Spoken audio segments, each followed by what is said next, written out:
listening to episode 126 of Mitolife Radio. I'm your host, Matt Blackburn, and today I'm interviewing Daniel DeBaun of DefenderShield.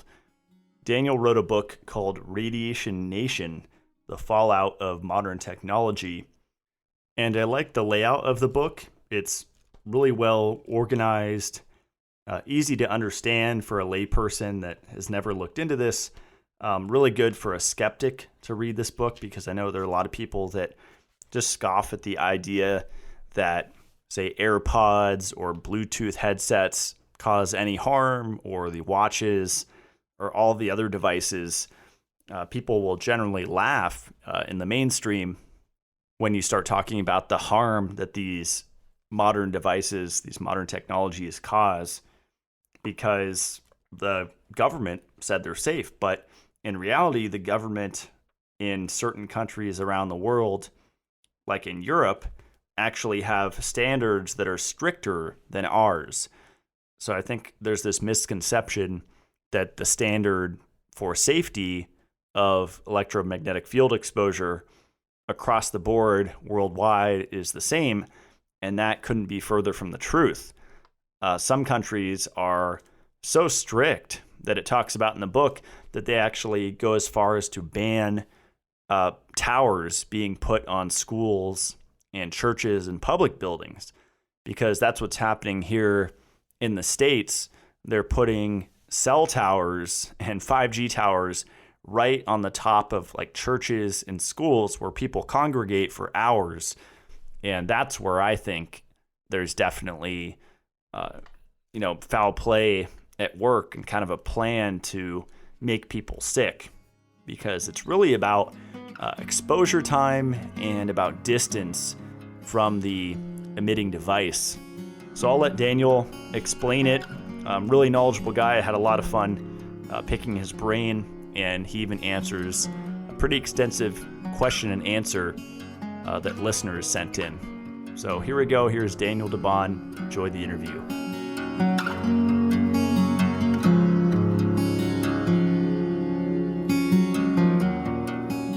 All right, Daniel DeBaun, welcome to the show. Matt, thanks so much for inviting me. I look forward to chatting with your listening audience about a subject we're pretty passionate about, both you and me. Yeah, and definitely. I although I've been studying it for quite a while, like about a decade, very humble, because I think there are a lot of like quote unquote experts in this like biohacking or health field, natural health field, that talk about EMFs, and they're like throwing like 10 devices at people. And I try to stay mostly with foundational stuff. Like if people want to explore other technologies and stuff, that's cool. But the blocking aspect that you've brought with like your company, DefenderShield, is very practical. Like I use dirty electricity filters. Those are very practical. It's all measurable. Your stuff is measurable. Right, exactly. And it's based on science. Always good. Always good. So how long have you been into this, the study of electromagnetic fields and the effects on the human body, and how did you get into it and all that? Matt, sort of interesting what happened.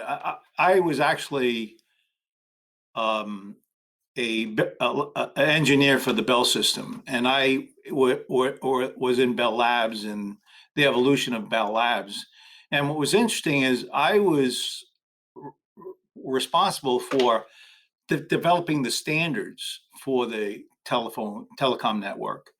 And then I also was responsible for making sure that if people built technology to fit into the network, I would test it to make sure it's compliant to the standards that we developed. So I had years and years and years of sort of experience with this world. And what was really interesting at the time when I was doing it, Matt, was that I was always worried about one piece of electronics interfering with another piece of electronics.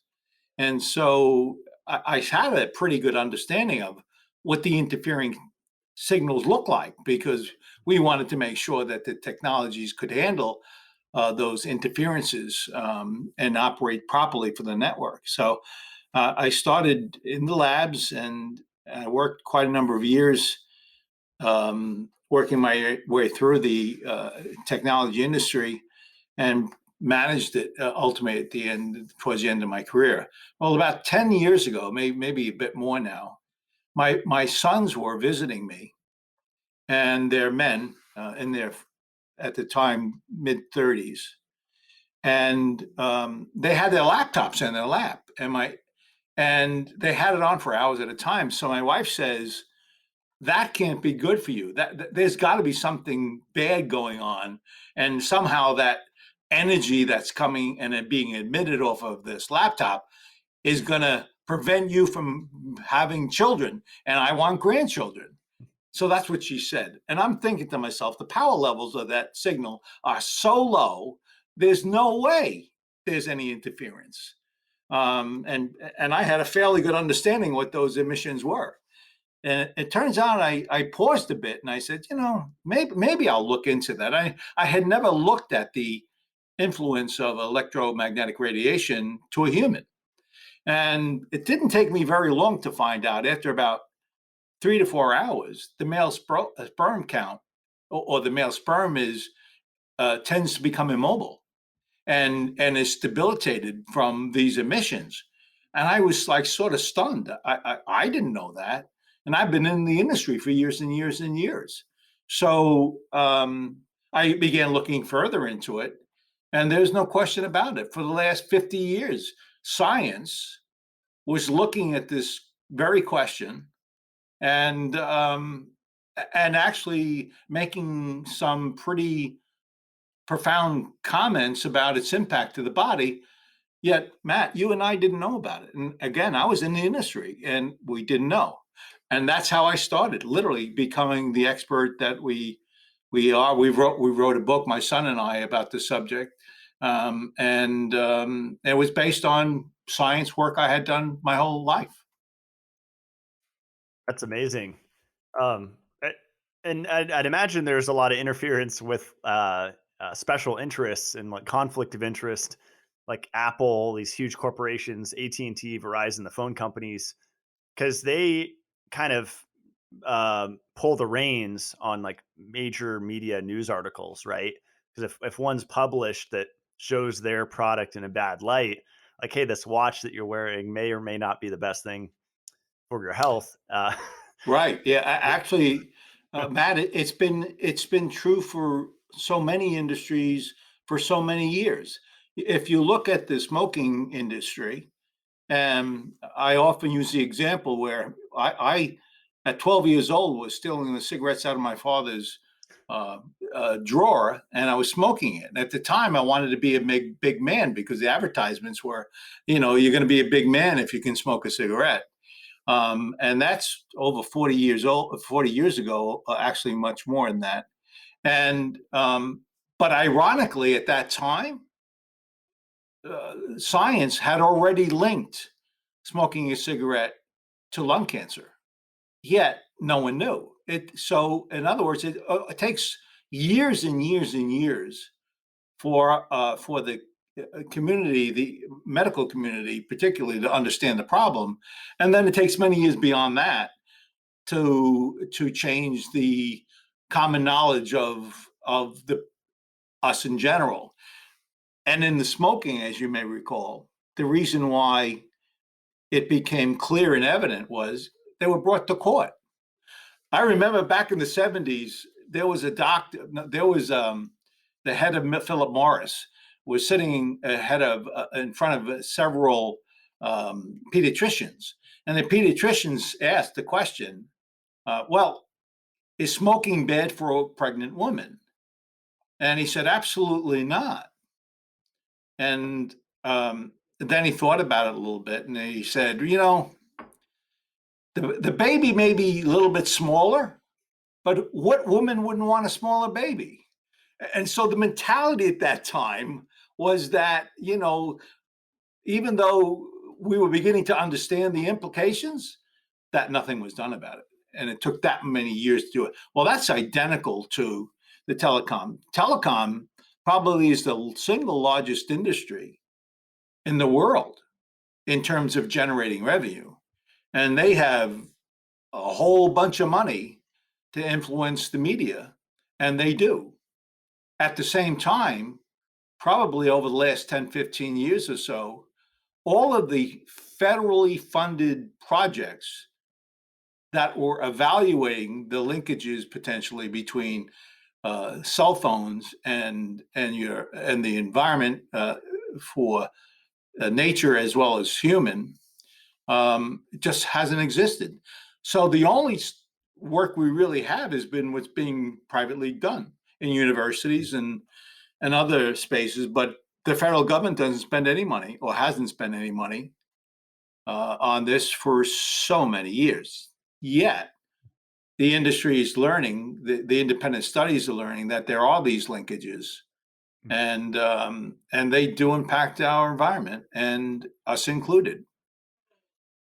Yeah, one of the most fascinating parts that I've read in your book so far was that the side of the head, they found in a study, the side of the head that the phone is held up to has increased glucose like uptake or metabolism, which I question. I think you said in the book, we're not sure why. And I wonder if that's like a protective mechanism. The cells are trying to increase energy.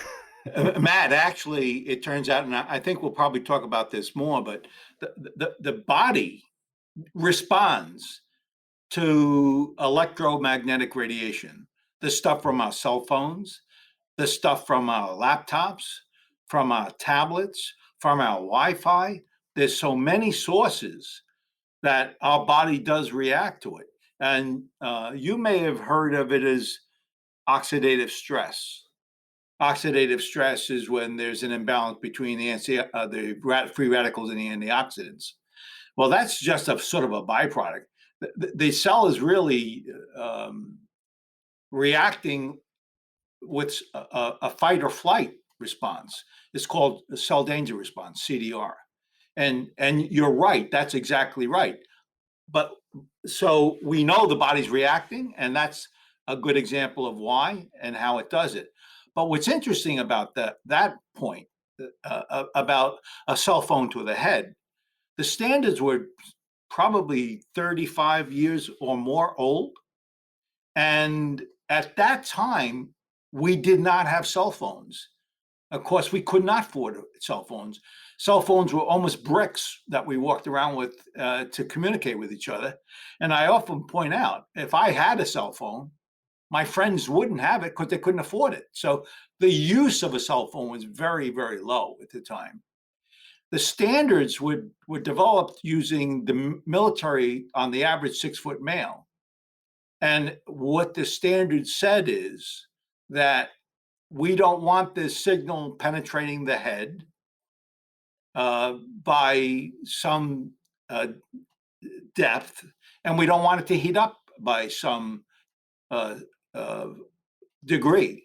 And 1.6 watts per kilogram was established by the FCC somewhat 35 years ago, and it was based on an average 6-foot male with a signal that can't penetrate more than 1 to 2 inches into the head and not heat up that area of the head by 2 degrees on occasional use. Well, occasional use, as we said before, is no one had phones, so we didn't have much use. Fast forward to today, you have your 6-year-old child that has a cell phone talking to the grandma. You have your teenage daughter or son, can't get them off the phone. They're talking to their friends all day and all night. You have a bunch of women that chit chat with each other all day. So the 6-foot male average represented 3% of the marketplace.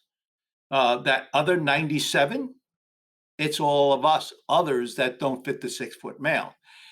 So when you talk about a standard that was developed 35 years ago, not allowing a signal to go in by more than 1 to 2 inches, that same signal today goes completely through a young child's head because the membranes, the blood-brain barrier, all the stuff that gets interfering with that signal just doesn't exist on a small child.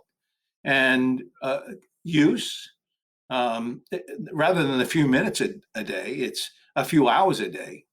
And it's at a very young age. So the standards really, I'm not sure, apply at all for the kind of use we have today. So sort of interesting. And by the way, when you talk about heating up, what are we talking about? Well, when you take a piece of meat and put it in the microwave oven, what happens is the water between the cells heat up and the cells oscillate. And voila, you have a cooked piece of meat. Well, an RF signal, a cell phone signal, a Wi-Fi signal, radio frequency signal, and a microwave are synonymous. They're the same thing. It is a microwave transmitted signal. And the only difference is with a microwave, it's more power than a cell phone. But it's heating it up because it's transmitted signal known to be a thermal emitting signal. I'm glad you brought that up, because when people hear EMF, they just think maybe electric, magnetic, and that's it. But it's a huge umbrella term that includes RF and even turning electricity and a bunch of other things, right? Oh, absolutely. It is a microwave signal. It is literally a microwave signal. A microwave is 2.4 gigahertz, and a Wi-Fi is 2.4 gigahertz. A microwave is 2.3 gigahertz. It's almost the identical frequency rate. The power levels are different. That's it. But it is literally a microwave signal. Wow. I remember years ago, I was watching my friend's apartment and there were like 20 Wi-Fi signals in the apartment. And I felt sick after a few days. So I'm wondering, I would imagine they stack, right? Like the more, like an apartment seems to be the worst with Wi-Fi. When you smell gasoline or you smell perfume, do you get a headache? A little bit. I mean, my head Yeah, definitely not feels much, but a weird. little bit. Yeah. Okay. Mhm. So that is a body response. It's the body's basically saying, there's a toxin I can feel. And the way I'm going to demonstrate that I feel that way is I'm going to make my head hurt. Well, that's multiple chemical sensitivity. That's you're sensitive to the environment. Well, if you and that's about 15 to 20% of the population. One form or another, I get a little bit of a headache. Some people, it's debilitating. It gets pretty serious. Well, it turns out that electromagnetic radiation also creates an analogous thing. They call it electro hypersensitivity. And about 15 to 20% of all of us can feel it in one form or another. So we get maybe a little headache. Our eyes may hurt a little bit. We may have a little bit of foggy thinking. There are many, many symptoms associated with what is considered electro hypersensitivity. And that's quite a few people, 20% of us. And by the way, 80% of that is women, which we don't know why, but it's true. So we are feeling it in general more and more, but at the same time, it's because our environment is changing and we have it more and more in our environment. Mhm. Yeah, absolutely. I definitely feel it. I think that's part of the reason why we moved out here to the woods to be, Yeah. off grid, which is the extreme. I don't think everyone has to do that. But when I go to a big city where everyone has 8 devices or whatever, I definitely feel all those signals bouncing around. And things like hats, silver embedded hats are really invaluable to me because I Yeah. feel protected. Well, think of it this way, Matt. Here's an analogy. If you have one bee in the room, if it stings you, unless you're allergic, you're going to brush it off. But if there are 1,000 bees in the room, they can get pretty dicey for you if they sting you. And that's literally what happens in our environment today. When you go into a city environment, you have the routers, you have all individual cell phones. Your cell phone can transmit a cell tower signal, a Bluetooth signal, and a Wi-Fi signal. There are literally 3 bees coming out of that one device. So as you point out, you're in the woods, no bees there, and that means your environment is pretty clean.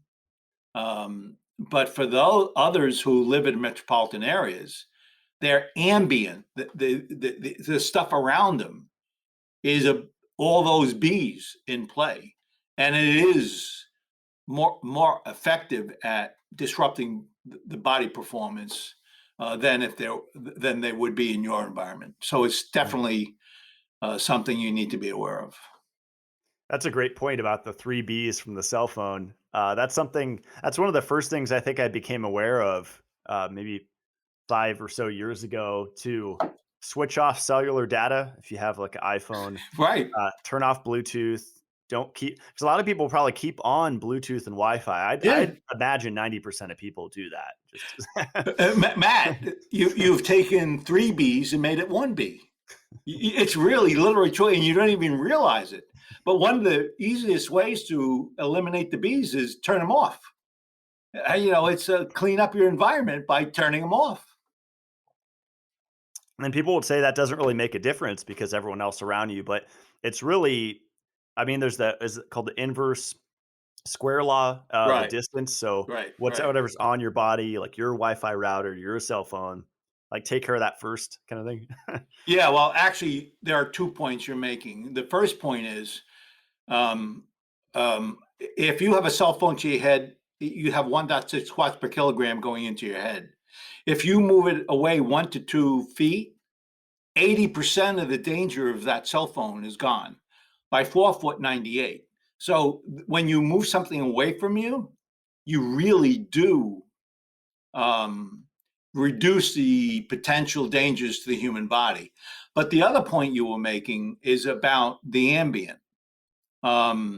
You have 3 transmitters coming out of the cell phone here. You have your laptop that has a Bluetooth transmitter and a Wi-Fi transmitter for your mouse and for the Wi-Fi router connection.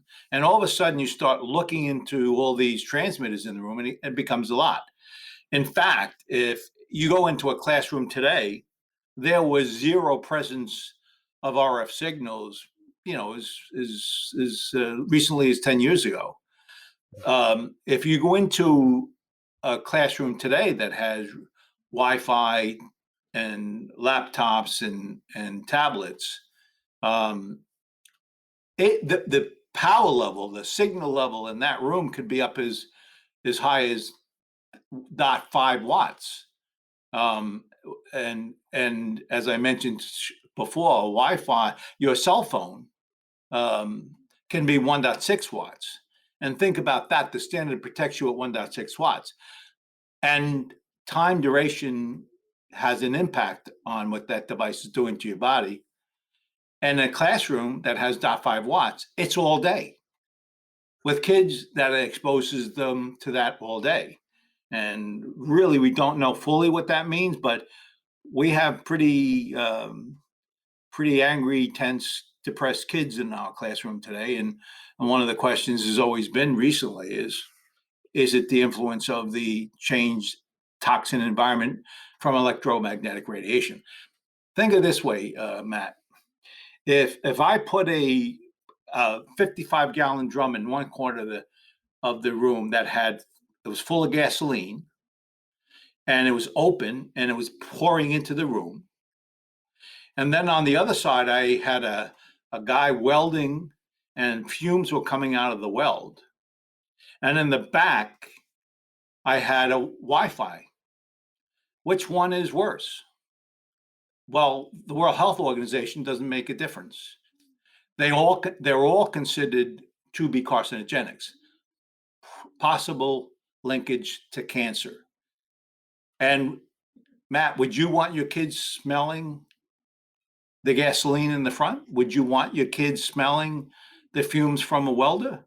No, of course not. Well, it's basically considered the same exposure with a router. So it's sort of interesting how we sort of accept some things, but not others. But it is getting worse, not better. Right.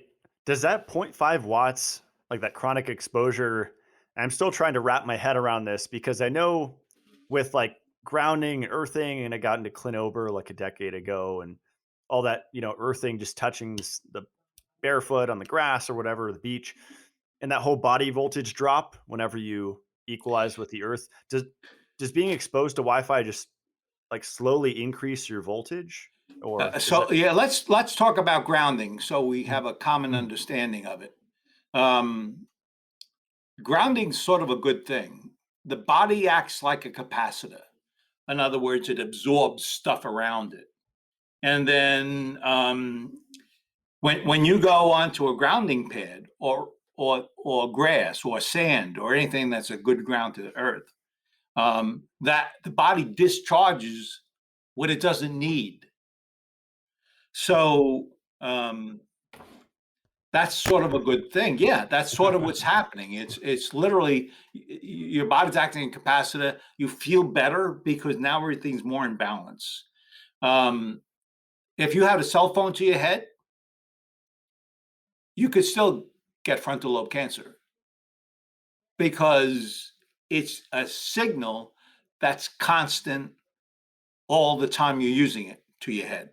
So it really sort of depends. And the body does absorb the electromagnetic radiation to some extent, but the higher stuff, the RF stuff, the extremely low frequency stuff, like from your walls in your house or from the cables that are running in front of your home, they do not ground. Believe it or not, those signals can't look, it's not looking for ground. It's only the RF. But don't be misled in believing that everything is safe. You can have all the bees you want, but you're grounded, doesn't mean you're safe. Yeah, a lot of people have that mentality. That's a really good point. And I interviewed Dave Stetzer. I think he's out in Wisconsin. He was studying like farm animals, milk production, farm, you know, animal production with EMFs and how it lowers. Yes. And he had some really interesting points about grounding. He was saying farmers got, I think, prostate cancer from being barefoot right below power lines. So that grounding is Yeah. not like a blanket good Right, thing. exactly. And in that case, the short to ground is you. Right? And that's not necessarily a good thing. In fact, you got to be careful. I believe in floating ground, but I don't necessarily believe in ground where they goes down to the earth. And it depends on the applications, Mhm. but there are differences. But people who think they're safe, they're not, because there could potentially be excess ground, which you got to be concerned about, because now all of a sudden there's an imbalance, an electrical imbalance, which may have an impact to the electrical human body performance. Mm. Yeah, I think how he described it is like all the electrons in the influence of non-native EMF get like pushed to one side of the body, I think he said, and then when you ground, it kind of equalizes. I don't know if that's accurate. It may be. I think there are a lot of theories. What I do know is it can be excessive. Mhm. And also, what I know is if you have a router next to your head or you have a cell phone next to your head and they're transmitting, you're no safer with that with Mhm. ground than not having ground. It is still dangerous signals because of the transmitted power of that signal. Mhm.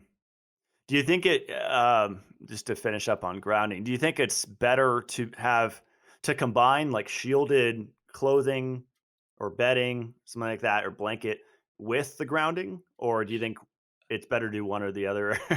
Because it gets a little complicated, right? With that. Yeah, yeah, there is a debate about, uh, there are mats, grounding mats for beds. And some really believe it's a very good product to have. But I can maybe describe circumstances where it may not be. For example, um, there is always concern for excessive ground, which is what I mentioned before, too much capacitance, too much lost. That's always an imbalance that can occur. But remember, it's a grounding pad. Lightning likes grounding pads. And so there's a reason that you got to be cautious about attracting your environment. If you have a cell tower right outside the window of your apartment and you have a grounding pad and you're sleeping between that that antenna and the grounding pad, I don't know. I don't think it's so good for you. And it really is not. So you really have to know the application to understand its benefit. In general, grounding's okay, but you want to be careful that it's not excessive. That's a great point. Yeah, when I was down in Southern California, I lived there for 30 years and I was driving a lot. I was like a delivery driver and doing taxis and stuff. And my strategy was just to go to the beach and go barefoot in the wet sand a few days a week at sunset. And that made a huge difference. Matt, that simple action is more than enough. It really does. You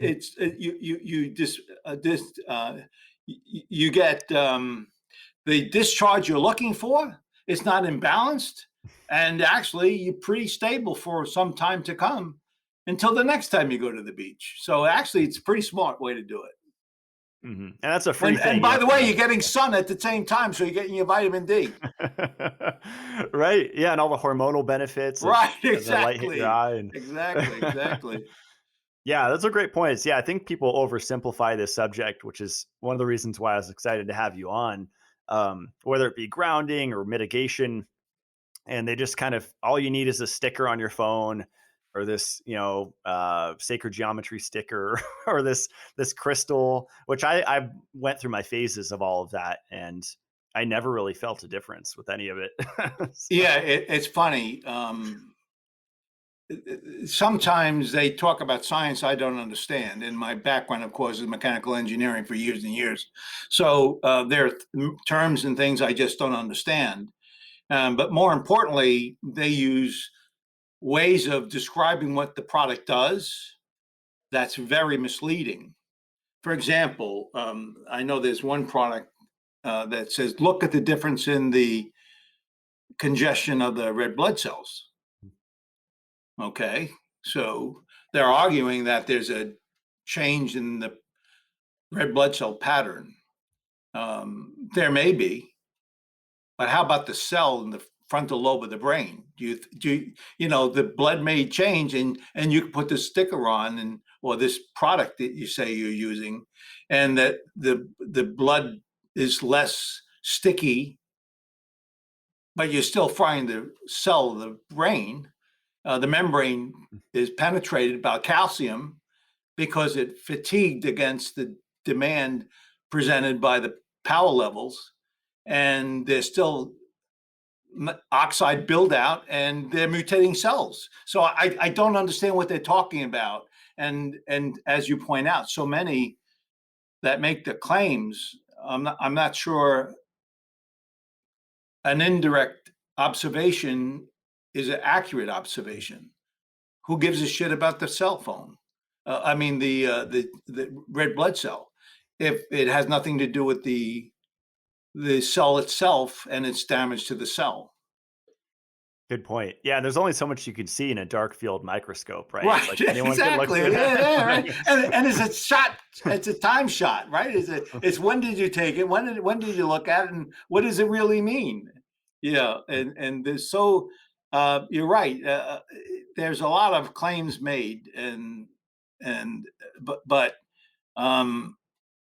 you really do. If you're interested in looking at products that bring the safety that you're hopeful for, make sure that there's a third-party independent laboratory that understands electromagnetic radiation, and let them decide if the technology that they claim works.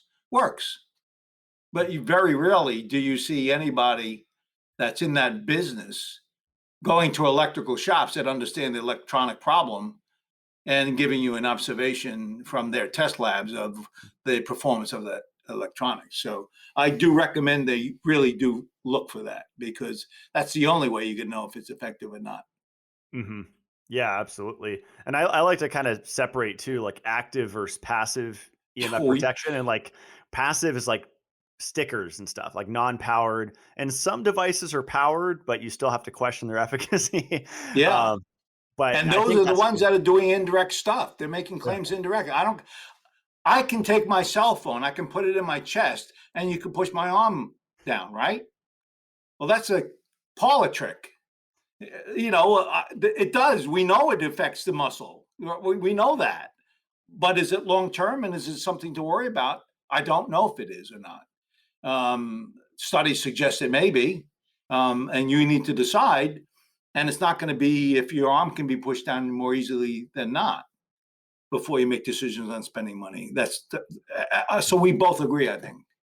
Yeah, that's a great point. And I like that you brought up the calcium because I'm trying to get Martin Paul on the show. I've heard him on my friend Extreme Health Radio and other podcasts, and the whole calcium ion channel opening, calcium flooding into the cell. Yeah, Matt, that is, I really love his work because he shows the mechanical breakdown of the cell and how it occurs. And as I mentioned before, the membrane of the cell, a modern cell phone Wi-Fi transmission is a digital signal. It's on, it's off, it's on, it's off. So it's hitting on and off, hitting the cell. Okay. So if I take a 10,000-pound elephant and I put him on a cable, a piece of metal, a rod, and he just sits there, the concrete won't break. If the elephant starts jumping up and down on that rod, up and down, it will break the concrete. Well, that's what's happening with the cells. And Dr.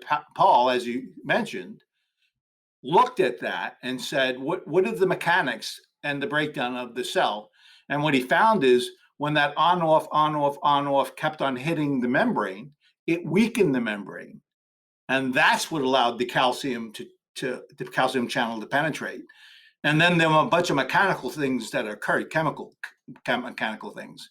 And that ultimately mutates or precancerous cells.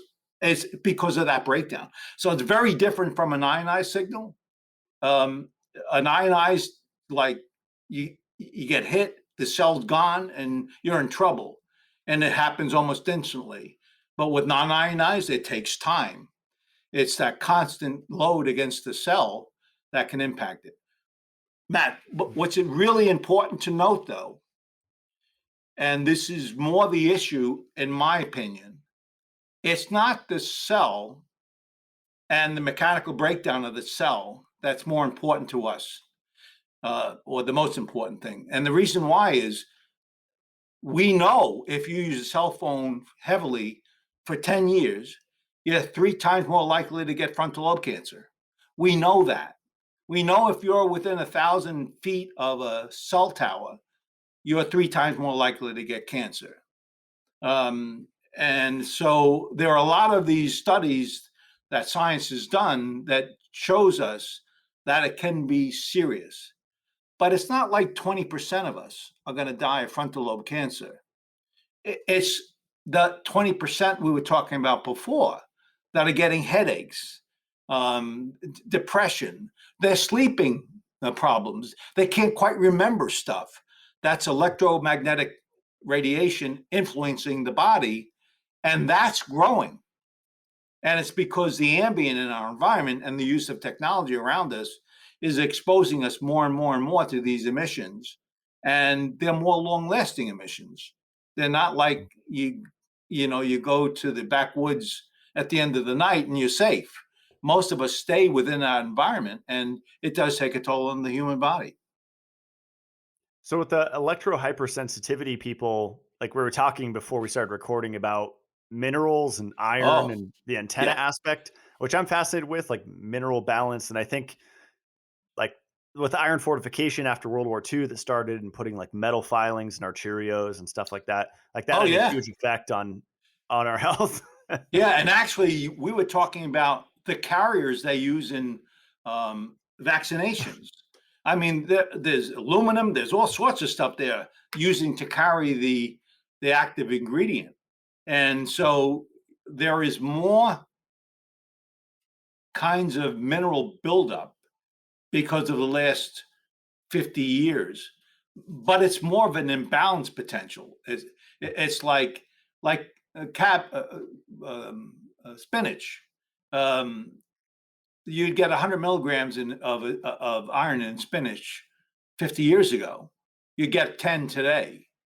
So the foods we're eating doesn't quite have the sources that we've had in the past. And then the environment itself is creating, for whatever reasons, vaccinations, whatever, problems. And what happens for the electro hypersensitive anyway, it appears when you go in cell danger response, like we talked about, the fight or flight, those metals concentrate in the center of your chest, believe it or not. And all of a sudden, they're not being flushed out by the system under its normal circle, normally how they flush this out. And so there's an excess mineral content, and more oftentimes than not, it's an imbalance. Copper zinc ratios, for example, are really fairly important for the body, and they typically are imbalanced with electro hypersensitive. So to start with, you're already more potentially negatively responding to your environment, to your neighbor, because of those imbalances of the metals. But it doesn't stop there, Matt.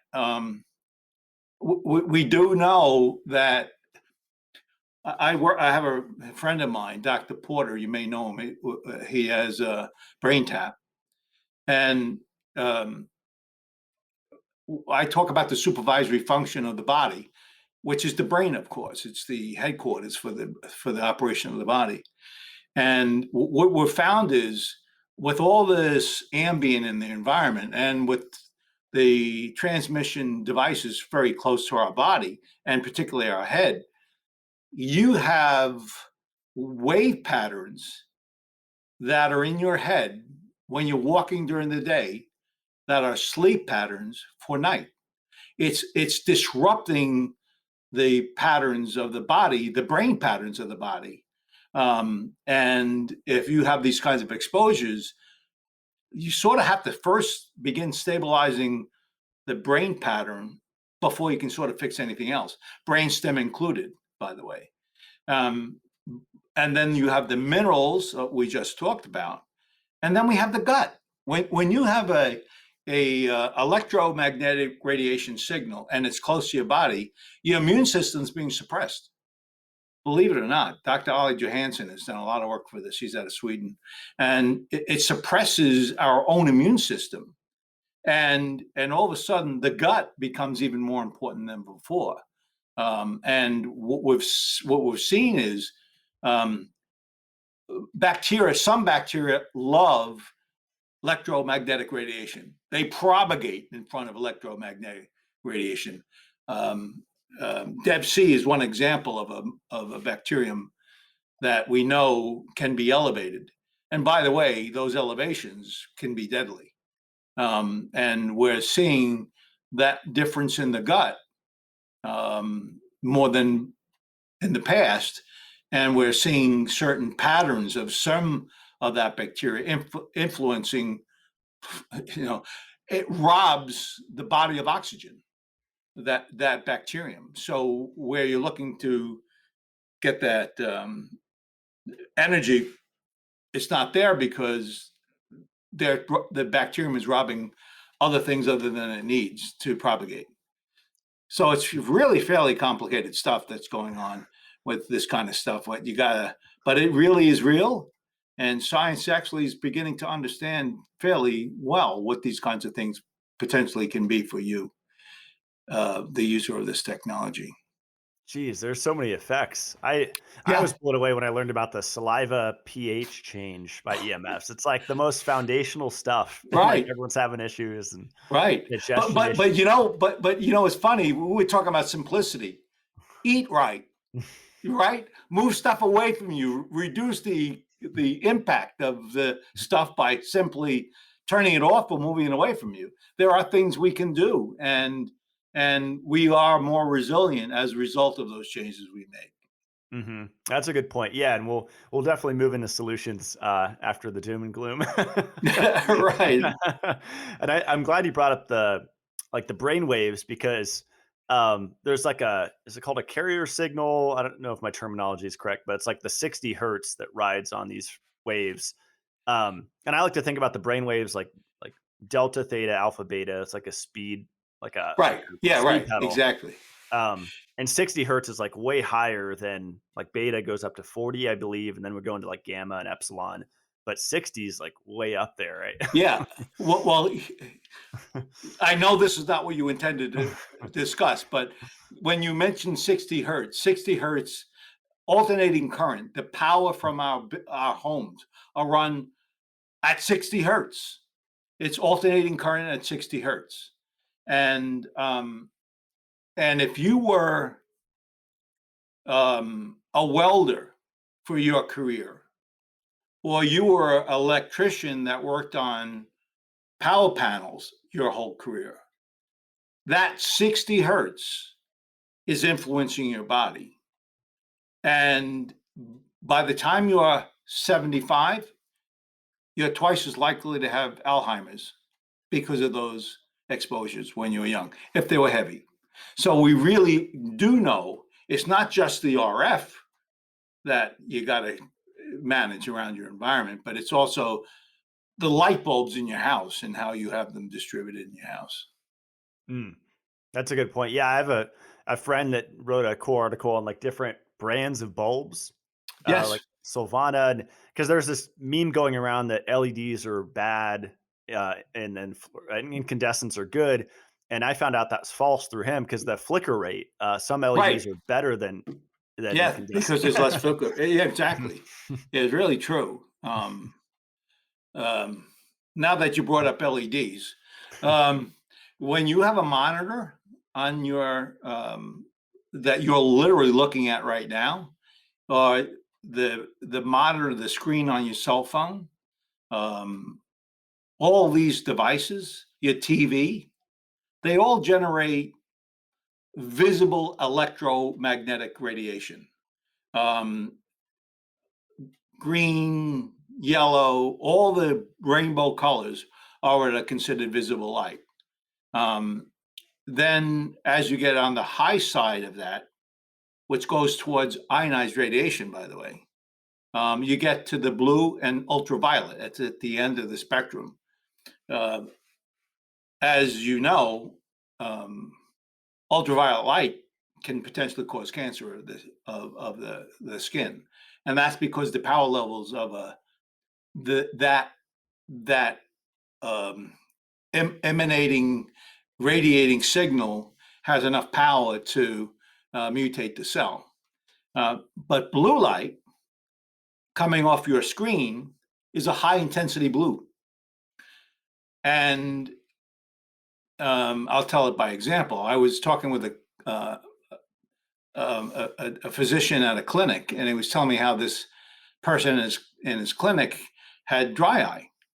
And I asked him, well, what's the source, do you know? And he said, well, we're not really sure, but we did drops, and it seemed to be working over the last several years to keep it in check. And I said, what does she do in the office? And he said, well, she's looking at the screen all day. So I said, okay. I sent them a pair of blue blocking glasses, right? She didn't have them on more than like 15 minutes or so. Her eyes went wet. It was the blue light that was coming from her monitor that was disrupting the performance of the eye, and is known as a condition that occurs, as is premature macular degeneration. The blue component of a monitor can be dangerous. And so the idea of using glasses that can block the blue component of that spectrum is probably a good idea. It is particularly important at night. And we'll talk about this a little later, maybe. I know it may be something we want to chat about, but I believe in sanctuaries, bedroom sanctuaries. And when you're sitting looking at your tablet at night, and that blue light is hitting your eye, it's more than potentially dangerous to those conditions we talked about. There's a little protein, cryptochrome protein in the back of the eye. That's the little switch that goes on and off. It's off when the light's up, when sunlight's out, and it's on when there's no light anymore.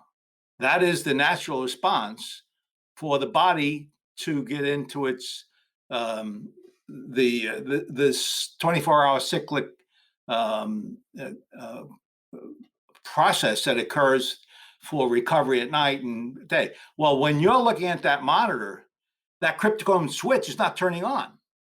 And the melatonin that you need to sleep is not coming into your body. And so you're disrupting that whole process simply because you're looking at a monitor at night.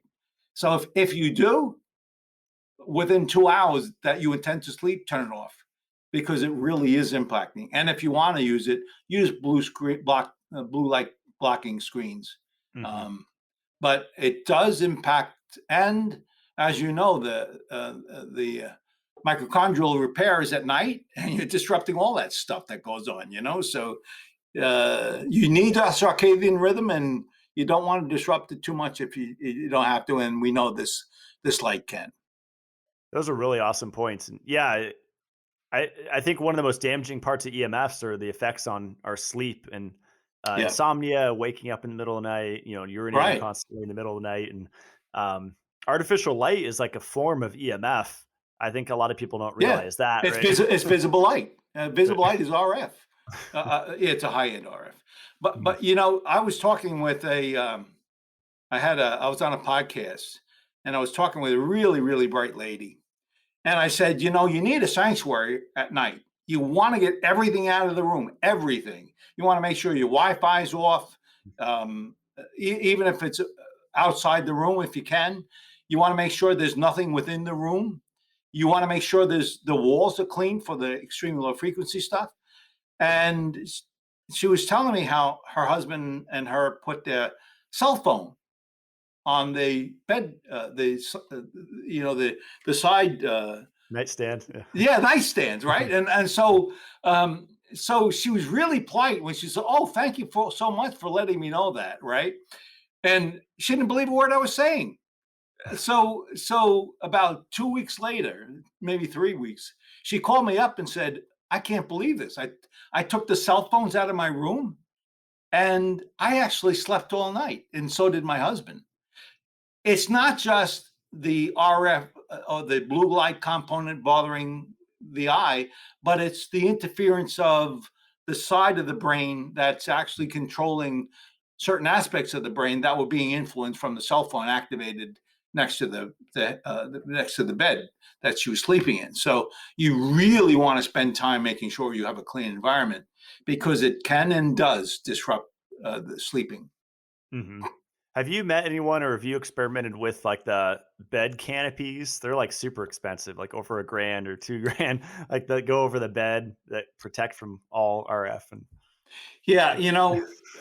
they're actually not too bad. I mean, in the scale of things, like I don't like grounding pads underneath beds because I don't like what they potentially do. They draw the current to you.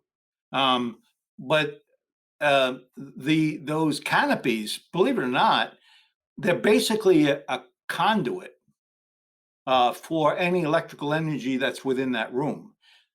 And so long as you're not creating it within that tent, they're not bad, because they're not drawing stuff out of you like a grounded pad would do. And they are taking away the energy that could potentially hit you when you're sleeping at night. And when you're in areas where the ambience much higher, like apartment buildings, where there's a lot of congestion, a lot of routers, a lot of sources, some of that stuff maybe makes sense to you. They're expensive, but they're not dangerous, and they do have a protective characteristic, which may help. That's awesome. Yeah, I'm fascinated by all this stuff because I used to sleep under like a giant pyramid. I used to sleep on magnets and all. I've tried a lot of stuff over the years. So. Hey, Matt, do you know the cell doesn't know the difference between an electrical signal or a magnetic signal? It doesn't know. Wow. So when you were sitting on those magnets, there may be good stuff going on, but there could have been bad stuff going on as well. Wow. Yeah, I think there's so much to explore with like pulsed electromagnetic field therapy, because you were talking about the elephant analogy earlier in the pulse. Right. And I think there's like, you can overuse PEMF, or you could overuse some therapies. Right. Believe it or not, I'm asked all the time from physicians, What do you think of this kind of approach? And I always talk about duration. If it's not going to be for 5 hours, then it's going to be for 5 minutes. I wouldn't worry about it. But if it's 5 hours, I would. And if it's constant all the time, it will take a toll on the cells. We know that. Yeah. Yeah, it's a good point. Well, let's move into some Q&A because we have quite a few questions. And we had a bunch of people asking about Bluetooth headphones. I guess those are trending right now. Like those wireless, are those harmful? So we talked about the foundational stuff, so we can talk about this now. Some of these devices, these wireless Bluetooth, I'm not saying all, but I know for sure some do. They communicate with each side from one to the other. Bluetooth is 0.3 watts per kilogram, by the way. It's 5 times less power level than a cell phone, but it's 0.3 watts. And we know from science and research work that has been done in the past that you can mutate a cell, a frontal lobe cell, with 0.1 watt, 15 times less the power level. So you have a signal going through the head, which is a microwave signal, and it's 0.3 watts. It's low, but it's a lot of transmitting back and forth. And to me, I think you're taking more of a chance than you need to just to hear a song. There are a lot of other ways of doing it, but I do not think it's wise to use wireless Bluetooth earbuds. I just don't think it's smart. Even a Bluetooth speaker would be better, right? That's what I use. Yeah, right. At least it's away from you, and you can hear the music pretty well, and you're probably better off, right? Yep, that's good. I get this one a lot too. How to explain to a skeptic the dangers of EMF? What do you say, like Martin Paul's work? I haven't found a good website that lists like. I go to my website, DefenderShield.com. Awesome. I have a learning section, and I list everything out there. But let me answer that question for you. There are thousands of studies, literally thousands of studies that have been done that directly link electromagnetic radiation to harmful effects on the human body. Yale a few years ago talked about the thyroid, and it said if you had a mutated gene, which many of us have, and there was fluoride within the tissue, and you had a 2.4 gigahertz router next to you, you were 3 times more likely to get cancer in your thyroid. This was their fact. But even maybe more importantly, when you look at science, you look for statistical significance. And so maybe 10 years ago, Matt, you may have heard about this National Toxicology Program, which is the division of the federal government. They spent about $25 million. And it was an epidemiology study in which there were tens of thousands of subjects that were housed in an environment where there was a constant RF signal, a cell phone signal, and one group that were not. And after the 10-year period and $25 million spent, what they found was there was statistically significant increase in frontal lobe cancer and heart cancer. In other words, the soft tissues of the body seem to have been affected. Now, the reproduction was affected, but not in a cancerous way in the study. That was reinforced by the Ramazani Institute study roughly at the same time. Totally independent, out of Italy, same research groups, experts in their field, and they found identical statistical significance. And so the cells of the subjects are very, very close to the human. And it was statistically significant. And that was clear. And it was federal government driven, by the way, which we talked about before, they don't do. But they were trying to prove there was no impact. But unfortunately for them, they found there was. So you can debate it, and it is debated all the time. But the metadata, if you look at all the study work and you combine similar studies, there's strong evidence that that there is a correlation between some of the body conditions we have with the transmitted signals of a cell phone. As a side note, and we haven't talked about this, but as a side note, those scientists argued with the FCC in front of the it was a Supreme Court appeals panel, and they said that they made a decision about 5G and said there's nothing wrong with the standards as they exist today. And the FCC said that. And the scientist group, actually, Robert Kennedy, I think, was one of them. And they argued that they didn't look at the science because it was so compelling. And believe it or not, the FCC was almost thrown out of the room by the judges because it was clear and evident. FCC did not look at the facts. So there's debate in the courts these days about this very subject. Wow. Jeez, that's crazy. Yeah. But this is a good one. What are basic things people can start with that feels very overwhelming? Like unplugging the router at night. Would you say that's a good start? You know, it's funny. I'm old and I won't remember to pull my router and turn it off, right? So what I do is I have a timer, and like a $10 timer. And I go to bed at 10 o'clock at night, so my router goes off at 10 o'clock at night. I get up at 5 o'clock in the morning, so my router goes on at 5 o'clock in the morning. So I don't have to remember that. But in general, if you can turn it off, turn it off. If you can put it on a timer, put it on a timer. Any of those kinds of activity really do help. If you are have a laptop, a portable laptop, your first inclination may be to use a Wi-Fi connection. But maybe if you can, get an Ethernet and connect to the laptop to your router, and you eliminate that RF signal in the room, and you reduce the number of bees in the room. So as a general practice, you should really always wire something if you can before you use the wireless component, all trying to reduce the bees in the room. So there's the ways of removing it or simply moving away. When I come home at night, I take my cell phone, I put it on a little table, and it's far away from where I live. And unfortunately, if it rings, I have to run. But it's never near where I live.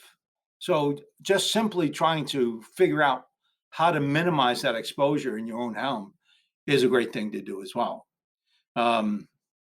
If you're going to have a router, it doesn't have to be in the middle of your living room to work. You can put it in your garage. These current routers today can go 2,000 feet. And so if it's in your garage, it's not near your living quarters. It's really much less harmful potentially. So simply by physically putting it places where it's less, particularly where the family's living, is an easy thing to do, and it reduces those exposures. If you use a cell phone, the time you use it is important. The duration that you use it. If you're using it for 5 minutes, you do not have to worry. If you're using it for 5 hours a day, you're a heavy user. And again, we talked about 3 times more likely to get frontal lobe cancer as a result. So simply the duration of exposure, if you control that, rather than talking to mom and for an hour, talk to her for 5 minutes.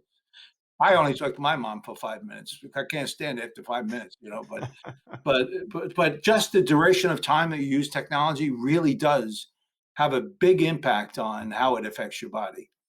If you choose to use these devices, you may want to find ways of mitigating that. And there are some manufacturers that offer a shielding that can prevent the signal from passing through. And so long as they have independent laboratory study tests that show that it really does what it says it does, you may want to, for example, have a cell phone case that doesn't allow a signal to go to the head, but allows it to go to the cell tower. But you never really need any of that if you're aware of your environment. It's simple as that.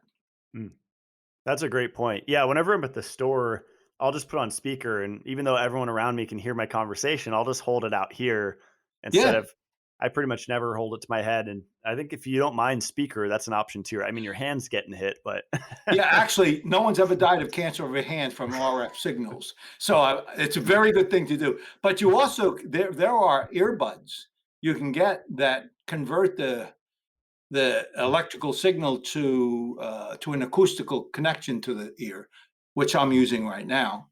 And you eliminate the electrical current flow that goes towards the head by using them. So if you don't want to use something so everyone in the grocery store knows what you're buying, you can use earbuds that may help you. That's awesome. It's a great point. Let's see. Just had a lot of questions about best EMF protection living in a city. And most of my family and friends are in Southern California, and they're just getting, I mean, every time I go there I'm in North Idaho and I go down to California, I just feel so stressed. I mean, after 4 days, I'm just like super irritable, kind of like fatigued, brain fog. And that's even with EMF protection clothing. I can't imagine without it. But would you say the silver embedded clothing, the t-shirts, the baseball cap, just like physically blocking? Yeah. Those are grounded. They're floating grounds. And so when there is a ambient signal in your area, it will hit that. And believe it or not, the energy will run through that, but it loses its power level as it's doing it. And by the time it gets to the other side of whatever device you have, it doesn't exist anymore. So they do actually work. And so I always recommend for people who find themselves in a metropolitan area that and a home within that multifamily complex, do the best they can by mitigating that which they control. Make sure they do turn the router off. Make sure they do turn they have the Roku connected with the Ethernet. Make sure their laptops are connected with an Ethernet. Do as much as you can to reduce it in that environment. And because distance is your friend, it does help. Mm-hmm. That's a good point. How to test your home for EMFs? I have like a magnetic, an RF, an electric meter, and the RF one's cool. It has like the big antenna, the green antenna on top. You've probably seen it. I did. You could hear it. It's kind of fun to use. Yeah. Actually, the one you're describing is fairly expensive. Yeah. And they're actually pretty accurate. And I'm often asked, should I go buy a meter? Most of the meters that are available, they can be orders of magnitude inaccurate. So it's just an indication of what potentially may exist in your environment. The kind of meter you have is more expensive and more accurate. But the reality of it is, Matt, what you really should spend your time is not on spending a lot of money, but thinking about where the bees are in the room. And it's not a mystery. By reducing what you can, you're doing the most you can with or without a meter. And so I always suggest first spend the time making sure you've cleaned up your own environment. And don't worry about your neighbor's environment because there's nothing you can do about it. And there's a distance which keeps it a bit more safe. But definitely make sure you clean your own environment. That's a great point. Yeah. Ways to mitigate EMF while riding in a car. I used to ground my car. Have you ever heard of that or done that? Like put the little rubber strip under the car. I always got people asking, you got something hanging from your car? I'm like, I know. It got so annoying I took it off. Yeah, right. I'm not sure how effective that was, Matt, but a good idea. Yeah, that's one of those things with a car. It's almost the same thing, by the way. Reduce the number of bees within that room. It's if I have a cell phone, I never put it next to me. I always put it on the other side of the car. I don't have Wi-Fi on. I don't have Bluetooth on. And so I'm minimizing as much as I can by the sources I bring in. And if you can, don't use electric motors much inside. Stuff where there's sources. A lot of stuff today you can't control very much, particularly modern cars. They transmit Bluetooth, but by and large, they're fairly safe. And even the screens of the new cars. If you have an electrical car, you have more emissions coming off that screen than you do from the electrical motors, believe it or not. There's where the more of the dangers are, is in that thing, not in the wheel wells that have the motors in it, not where the batteries are. They're fairly safe. But in general, there's not much you can do in a car. It is a Faraday cage. And when you put your cell phone in there and you want to talk, it's going to modulate up to the highest signal to get out of the car. So when you tell your doctor, I have a problem because it modulates up when I'm using it, the doctor says, don't use it. And you reduce the exposure as a result. So what do you think of electric cars? Because like Tesla's trending. I bought the Nissan Leaf like in 2011, and it was funny. It was like a 30-mile one-way range. It was horrible. You're right. Actually, Matt, they're not bad. The coils, the area where there is most concern is in the coil. Those coils are at the wheel well, and there's a couple of feet between you and that typically, and so it's fairly safe. Believe it or not, you take your meter out there, and you'll see it's fairly safe. So I don't fret about them and those environments being worse than a gas engine motor car, and they're about the same. You have electrical motors in a regular car that are more dangerous than the coils in your wheel well. That's interesting. Wow. I drive a truck now because I need it to carry hay bales and stuff. Yeah. When you kill your big moose, you got to be able to bring it back home. Right. We didn't talk about, I think we touched on 5G a little bit, but that's like a big buzzword and probably a whole episode in itself. But I think there's a lot of fear about, 5G blanketing the earth, and Elon Musk. I signed up for Starlink and people were freaked out about all that stuff. Yeah. Let's try to talk about that a little bit. It's fairly difficult subject matter, but almost everything that's been deployed that's called 5G by all the service providers are all below 10 gigahertz. They're typically 2.4 gigahertz. They're 600 megahertz. They're in the range that has existed for the last 30 years. So there's not much change in terms of, is it dangerous or not? It's the same danger as 4G and below. So most of everything deployed is relatively safe compared to some other aspects of it. The big deal is when it gets above 10 gigahertz. And the real controversy is when they start deploying technology in the small cell site. The small cell site is where there's an antenna in front of your home, and it's transmitting into your house, and it goes about 750 feet. They are at typically 23 gigahertz up to 90 gigahertz or so. I should have mentioned this before. A hertz, if you take a post, you put it in the ground in the sea, and you watch the waves go by. If you see one wave go by in 1 second, it's 1 hertz. If you see a billion waves go by in 1 second, it's a gigahertz. When you say, I saw 23 billion waves go by, that's 23 gigahertz. So it's going really, really, really fast. And the real controversy lies there.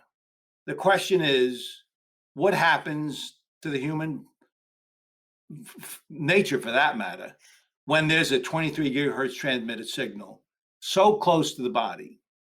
And Matt, no one knows. There has been no study, no research, no understanding of those speeds in any environment. So we really don't know. Characteristics of those very high speeds are other things that are occurring. Rather than sending one on-off beam, there are actually two being sent. And it's focused on the device that it's feeding, and that's known as MIMO, multi-in, multi-out. So there's multiple signals going in and out. That's never been done before in the environment. And we've talked about power levels, right? A cell phone is 1.6 watts. A cell tower is roughly 60 watts, and it's about 5 miles away, 4 or 5 miles away. And so a 4G signal can go really far with 60 watts. Well, the signals we're talking about on small cell sites can only go 750 feet. But to get there at 750 feet, they're somewhere between 40 and 90 to 100 watts. So it's a lot of power in front of your home. That's where the controversy is. That's where the big deal is. No one really knows yet. And the controversy really lies in that area, not necessarily the lower rates. And honestly, no researcher, no scientist, no anybody can tell you that it is dangerous, because we don't have scientific study to prove that. If you ask me to extrapolate from what we know today and say, where is it going tomorrow at these high rates? I would say there's a probability that it's worse. But without science, we don't know. Wow, that's fascinating stuff. Yeah, there's a lot of anecdotal stuff. Like, I think I've said the story before on my show, but I was going to get burger and fries with my brother, and he was driving us on the freeway in Southern California to the burger joint, and I started to feel really sick and like irritable, and I got quiet and I started sweating, and I got really red. And we got back home, and I was like, what happened to me? And I looked just on the freeway, where the I-5 we were driving on, and I think it was the Verizon or AT&T map, and they put them along the freeway, and it was the exact route that we were on for about 20 minutes driving. Right. And like, no wonder I didn't have any of my protection on or anything. Yeah, no, based on the few things I've heard, there's no doubt you're electro hypersensitive. And what you were feeling on those transports in California, they're all building out the cell towers, the 5G cell towers. They're the lowest speeds, but there are more of them in that environment, and and you're feeling it. I had a physician that gave me a buzz one day on a Saturday, and he said, my head is killing me. I can't stand what's going on. Something's happening. And I said, did you get a new service? And he said, yeah, I did. I got a new cable service. And I said, did you get a coaxial cable service of some sort? Did you get a fiber optic cable service? No. It's all wireless. I said, go look at the router. And he turned the router upside down that said 5G. And there's an example of a small cell site transmitting to a device, which was the router, at 23 gigahertz. And I said, turn the thing off and see what happens. And of course, within an hour, headaches went away and blah, blah, blah. So there is a penetration of those technologies. And for the electric hypersensitive, they'll feel it more than most of us, other of us will. But it is very real, and it is very concerning, because it's almost like the canary in the coal mine. You're sort of feeling something, and it's not necessarily good, and most clinics don't accept it as a diagnostic, or they can't diagnose it because they don't know the biomarkers to do that. Right. Yeah, that's a good point. So the cell tower that like the stereotypical with like the vertical posts they often hide in like palm trees. Is Yeah, that a 5G tower or 4G it or could could be be. either? Yeah. Okay. Anything that's like below 100 feet, Hmm. it's the stuff that's on a telephone pole. Hmm. That is not a standard typical 4G or even new 5G. It's really a small cell site. And you see that more often in metropolitan areas. When service is being demanded for in a metropolitan area, it costs a lot of money to run the cables to provide that service. So what they're doing they're using these small cell sites to provide the service. And that actually is starting to happen. So when you go to the cities that you visit and you see a tower that's on a telephone pole, it's a 23 gigahertz signal probably transmitting from it. Wow. Yeah, supposedly, I don't know if you've looked into Nikola Tesla. I think they just came out with a new movie like based on his story. And supposedly he was trying to transmit wireless Yeah. energy in a healthy way. Oh, yeah. Oh, yeah. He was. He Mhm. actually thought he could run a motor, electrical motor, wirelessly. Um, Never succeeded ultimately, but that was certainly his plan. He wanted to get rid of the cable plant, which was the most costly part of providing the service. It just never happened, though, unfortunately, or Mhm. fortunately. Right. I'm Yeah, not yeah, it's sure. such an interest it's hard to know what actually happened because I've heard Right, it many is. things. It is. Yeah, I was from New Jersey, and supposedly they had one of those sites up there. So Wow. I never saw it. So Yeah, is it Wardenclyffe, I think it was. yeah, yeah, Right. that's where it Yeah. was. Yeah, yeah, Yeah. Oh, this is actually, I'll just ask you a few more if you're still good on time. Since I'm getting on full solar, and they're not on the roof, fortunately, they're on panels or they're on mounts away from the house, which is hopefully good. And I'm going to put in like a whole house dirty electricity inline filter. But we had a question on how are solar panels for EMFs? Because I've heard if you have them on the roof, they can emit a pretty strong, is it electric field or? yeah. Anytime there's current flow, Mhm. anytime power is going through a cable, you have electromagnetic radiation. If it's alternating current, it's called extreme low frequency emissions, and typically at 60 hertz. Um, when it's DC, all it means is it's not oscillating. Hmm. So you still have emissions, and the solar panels themselves are generating the energy, and it's being brought to a source for storage. And so there is current flow and there is emissions, and it's DC emissions. And that can be dangerous because remember, I told you there's no difference. The cell doesn't know the difference between electrical and or magnetic. So you're right. If you can do it, you really do want to try to keep it off the roof.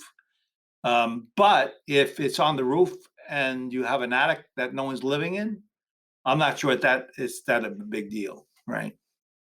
That's a good point. Yeah, and I think that I'm still learning about it. It's fascinating to learn about all the different, but I think the inverter converts it from AC to DC. Yeah, but So, that's where a conversion is occurring, but it's typically in the basement or something, mhm, and so it's probably fairly safe for the conversions to occur. mhm. Um, what are some weird symptoms you've heard about caused by EMFs? I'm sure you have all sorts of stories. Well, there's ringing of the ears, the tendonitis, right? All of a sudden, everyone has it, and everyone's wondering what it is. But that's typically identified as electromagnetic radiation kind of response. But the stuff that we're only beginning to learn is the neurological and physiological changes. I mean, when I said before about the classroom, I'm pretty concerned about that because there is clearly an uptake in the classroom where there's the presence of RF, and there is a rise. It seems accordingly to the level of deployment of these technologies and the anxiety, the depression. All of these are frontal lobe things, and we know our bodies are susceptible to that. And so, but to talk about, like worst case, there was a guy I knew that was an electrician in a corporation, and he worried about large panels, AC panels. When he got so sick that finally he stopped working, and they really didn't know the source of it until they went to this clinic. And the clinic lead happened to be electric hypersensitive himself. He went into the clinic on a wheelchair. So the debilitation of his body got worse and worse and worse to where he became pretty dysfunctional, to the point where he couldn't even walk. He didn't have balance. This particular clinic, they went after the mind. They balanced out the brainwaves first. They found weaknesses in the brainstem. They found dysfunction in the brainstem, and they went into the gut. They went into the eating habits, looking for the right foodstuffs. It took probably over a year for the guy to be what they refer to as resilient. And it was, in their view, caused by the occupation and what he did in that occupation. So it got pretty severe. And believe it or not, before I fully understood this, I used to talk with another lady up in New York, and she was multiply chemically sensitive, without a doubt. And she was telling me how, she felt really, really bad when she went near certain stuff. And it was clear that she had the problem of, can I get out of my own home? Because I really do feel like I'm being attacked when I go out. So it can get pretty serious psychologically as well as physically. So, but the worst I saw was the guy was in a wheelchair, and it took him over a year to get better. Wow. That's really fascinating about the brain waves, because I played with neurofeedback, like dynamic neurofeedback. Oh yeah, I'm telling you, it's real. And Matt, you can actually measure the frontal lobe and how it's, I'm angry today. Well, there are parts of the body where the anger occurs in the frontal lobe, and so you can really look for the conductivity within the frontal lobe for performance, and you can physically see change once you adjust those patterns for good or bad. And the medical community is only beginning to understand sort of the correlation between how they get that done effectively using certain patternistic protocol to get it done. Wow. Yeah, the tinnitus thing was fascinating too, because I have a mineral expert I interview on the show often, Morley Robbins, and he was saying he doesn't. When I asked him a long time ago, he said it's probably a magnesium deficiency, the tinnitus, and my dad actually got it after shooting at a range, and I think he wasn't wearing his headphones for a second or something, and just the gunshots. But the kicker is my dad is a computer guy, tech guy. He's worked in the computer industry for decades, like 30, 40 years. So he's been exposed, right? Wow. So that set off alarm bells. So the tinnitus was probably, it's probably a combination of the shooting range. It is. It's a part of the brain that's fairly exterior. So, and the magnesium I've heard before, by the way. Because I think that's drained with EMFs, I'm pretty sure. Yeah. Well, I'm not sure we know that clearly, but there's clear evidence of some of that happening. I'm not sure we fully understand it yet. But but with the magnesium, like I know there's problems with the not magnesium, copper zinc ratios in parts of the body, that when it's off, there are certain body responses that occur as a result of that, and it's driven by electromagnetic radiation. When you have we mentioned when you have a cell phone to your head, you have a debilitation of the immune system. What I didn't say is the blood-brain barrier is suppressed as well. So it's easier for the signals to get through because the blood-brain barrier supposedly protects stuff from getting in and out, mostly chemicals, but electromagnetic radiation. So a lot of patients have concussion-like symptoms because when you concuss, you have a blood-brain barrier problem. Wow. Yeah, the classroom stuff is fascinating to me because I took like a teaching careers class in high school, and I worked with fourth graders for a while, and then I worked with juvenile hall kids for 4 years later on, and I just saw like the attention issues, Yeah, just the misbehaving, like yeah, just the brain fog. There's no right. one home. Just their Yeah. eyes are fine. I was like, No, it's really true. And you got to remember, 0.5 watts doesn't look like a lot of power, but it's a lot of power for 8 hours a day. Mhm. And all of a sudden you start correlating some of these tracks of things that are occurring with kids. And I personally think they directly correlate. Research shows it does, but it's not statistically significant enough to Mhm. draw the final conclusion about. But we know, there's a lot of research that shows that those links. So yeah. Yeah. Awesome. Well, do you want to talk about DefenderShield for a minute? The company, some more solutions or, Well, uh, it's funny. I mentioned that my wife wanted grandchildren, right? And so I even when I was in the Bell system doing electrical stuff, I was a mechanical engineer by trade. So I knew what the problem was.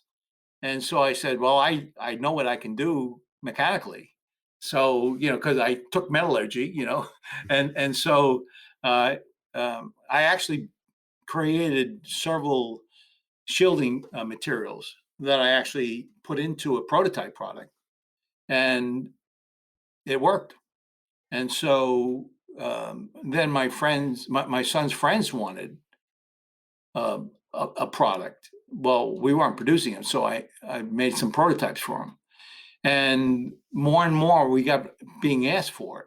So we started DefenderShield, and we started building shielding devices, Defender pads for um, for friends and family, and that technology could be applied anywhere. And I remember I was listening. I read an article where a 16-year-old girl wanted a cell phone, and um, perfectly healthy young lady. She got a cell phone, and with 1 year, she had frontal lobe cancer and passed away. And and they kept on blaming the cell phone. And I said to myself, I know I can stop the signal. And if it was true, it was the cell phone that created the cancer. I know I can stop it. So we started doing cell phones, and then that led to blankets. Because if you're in the first trimester of your pregnancy and you're exposed to a high level of RF, you are 3 times more likely to have a miscarriage than the average population. So protecting the womb was sort of an important thing for us to do. And so I created blankets and other devices to protect the womb of a woman. And and the blanket is a floating ground, which I actually believe in. I believe in floating grounds. I don't believe in grounds. And not too much or too little is taken away. And so we have those. Earbuds. We had people who even the slightest electrical signal from earbuds bothered people. So I said, okay, I'll take it out. And I convert the signal, and then I go acoustical, and things work fine. And so we have a whole line of ear devices, overheads, earbuds, and so we go on and on. But honestly, Matt, the stuff we also pay a lot of attention to is what's going on in the medical field, what's going on in the industry, and we spend a lot of time trying to keep everyone up to date on what it is and what's not. Don't panic. There's a lot of things you can do, and if you want to sort of get a sense of linkages or things you need to do, go to the website and we have practical ways of dealing with your environment, and we give you an understanding of what the science is saying and what the science is learning. And of course, Radiation Nation, the book I wrote with my son because I was so frustrated that Dr. Paul's work, Dr. Ali Johansson's work, all these guys were doing really great work, but none of us knew. And so I said, well, let's try to gather a little bit of information so people can make intelligent decisions. And that was the origins of Radiation Nation. And by the way, when you're shielding these technologies, if you go to the dentist and you get an X-ray, there's a piece of lead they put on top of you. It looks like a blanket, but it's a bunch of lead. It's so when they zap and take the picture that they don't die in the other room and you don't die because of the lead that they have on top of you, right? Well, that lead does not stop electromagnetic radiation. It does ionized radiation at the gamma ray levels, but not the terahertz level, but not those of the RF. Well, when we went to the 5G, I'm most concerned about the 23 gigahertz and above, right? So we've been in development for over 2.5, 3 years. And we actually developed shielding that can stop a 23 gigahertz signal. And it's now in many of our products. So you're really 5G protected, but I now can put it on your wall. I can now actually shield between your family and the antenna outside in front of your home with a 5G shield that prevents the signals from coming in. And I'm just so excited about that because of my concern about where these signals are going to go and how they're going to impact the body and the family in general. So Just like a paint or? No, it's a wallpaper. We actually have it so it looks like a piece of wallpaper that you can paint, by the way. And by the way, it's from secure rooms in the military space. We were trying to use the technologies that we could adopt, and that's what we have. So we literally are going to have very shortly stuff you can put on a wall that shields your room. And I don't believe in Faraday cages with their home because I don't like the stuff you generate inside. But if I put it between you and the wall, you and the device, the antenna on the outside, you're pretty protected. And we talk about that as ultra armor. But and all of this is to continue trying to protect as many people as we can. That is really exciting. So the idea is not to surround you in it, but just to put it on the wall between you and the tower or you and the router. Yeah, remember I told you it's directional, right? Mm-hmm. So we can prevent that direction from coming into the house. And you got to be very careful you don't put it all the way around. Some think it's a good idea. It's not a good idea because you know how you felt disrupted. Well, if you seal your whole house and you have a little bit of bees in the room, just a few, you're in trouble because it's not going anywhere. Wow, that's interesting. Okay. So if you are to create like a little Faraday room, like never bring your phone in or anything, it'd probably be better to make it like a small meditation room or something. Yeah, right. Yeah, you got to be careful. A bedroom, maybe, but you got to be very diligent at taking sources out of the room. And if you're diligent, you're safe. Again, you don't need anything I build. If you know your environment, you're the architect of your own destiny. It's you who have to decide how you reduce the exposures. And if you're diligent about it, you can be pretty comfortable. You're safe. That's awesome. Yeah. And my favorite products from you are really I love all of them, but the beanie and the baseball cap, because you're like all this talk about the frontal lobe, right? It's like, you don't have to, I mean, you could wear aluminum foil, right? I mean, that would kind of work to line your hat with it. Believe it or not, it does, because it's a conduit for the energy level.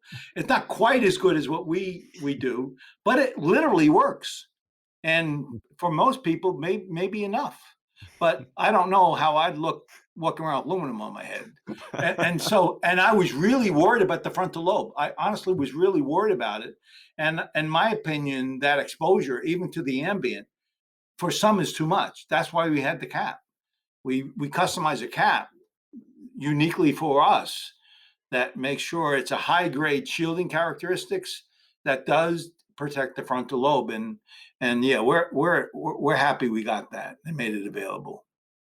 Yeah, and you helped expand my understanding in this chat about the floating ground, because I was kind of confused. Like, I heard some fear porn floating around. It's like, oh, it bounces around. Like if you're wearing a cap, it comes in below and then bounces all around. But you're saying it absorbs it. And it's a conduit. Right. It's a conduit. That's what it is. Most of this stuff is silver. Silver is better than copper. It's a conduit. And that's all you're trying to do, divert the signal. And these energies are not really high energies. And so these metals are more than adequate in providing that protection. That's awesome. And last question for you about your products. Like, I might get the holster, but usually I just turn off. I mean, I always have Wi-Fi and Bluetooth off, but I put it on airplane mode. I turn off location services if I'm going in Costco or something, and I'll put my phone in my pocket on airplane mode, right, with the location services off. But with your products, like, you could keep your phone on and put it in the pouch, and it's fine. You just can't receive a call or right. Yeah, actually, in some pouches we have, it will ring. But our goal was for those who don't want to go through and turn it on and off, put it in the thing and it'll still work, but nothing's passing through to your body. And some people like that. And so we created because we were asked to create these kinds of things. Mm-hmm. We've had a very interactive customer base, unfortunately. That's cool. Yeah, because I thought I've heard before. I mean, there's all these myths. It could be a myth, but that if it has to struggle to find a signal, like if you're trying to shield it, then it'll increase the emission. Have you heard that kind of idea? Yeah. Okay. Think of it this way. When you're really close to a cell tower, the modulated signal is low. If you are trying to meet the cell tower that's a mile away, it has to modulate up to a mid-range level. If it's 5 miles away, it has to modulate up to a highest level of 1.6 watts. So it modulates based on the difficulty of getting to the end source. So there are some technologies that are deployed that disrupt the cell phone's ability to determine how far it goes, and it modulates as high as it can. In our case, we don't absorb, we don't interfere with the signal.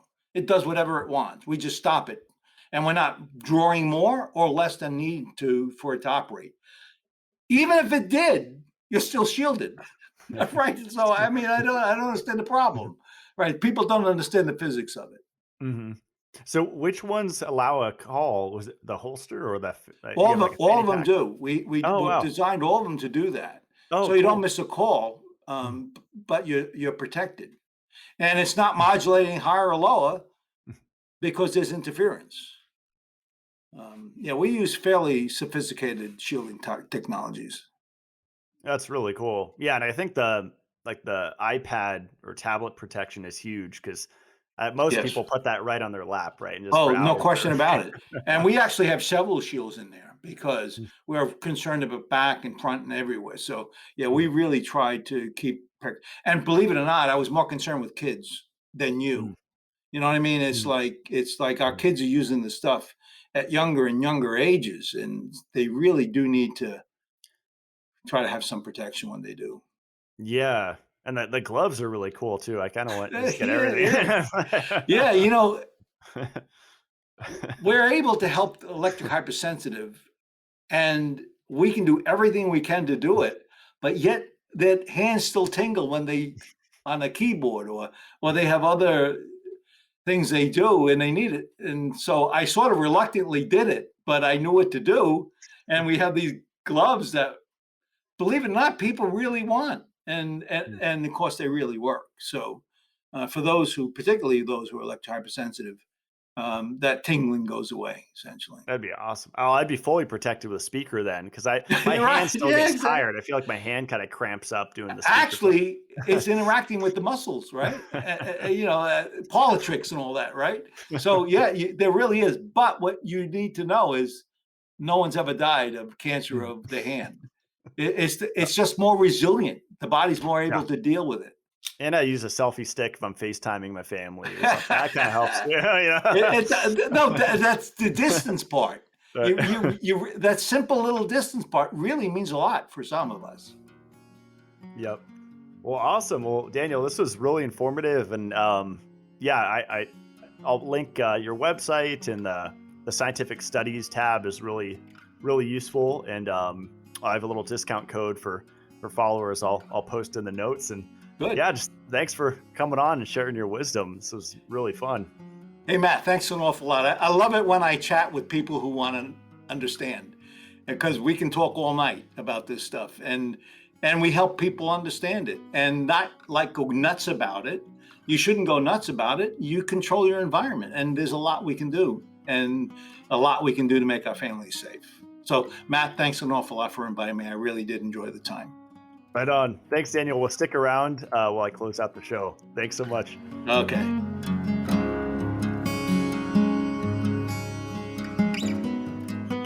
Well, that's all for today's show.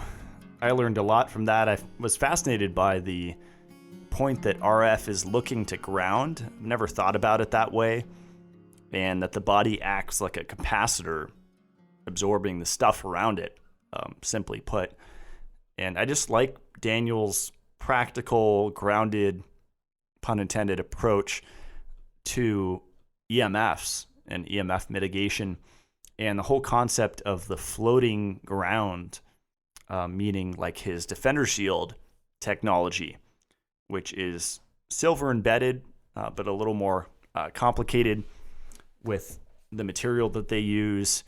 And I feel such a difference whenever I wear their baseball cap that has the silver lining on the inside. I think that's a real practical way to defend yourself if you're going into a really crowded area, especially like an airport or a Starbucks or a shopping mall where people are just densely packed together and there's all these businesses around, or apartment complexes, or if you're driving and you're being exposed to just tons of signals, especially on the freeway, because as I mentioned to Daniel, that's where they're targeting now. And I felt it when I was visiting California. It was a really intense effect that messed me up for actually a few hours. It took me a few hours to recover from that assault, just getting hit on the freeway as a passenger from the cell towers.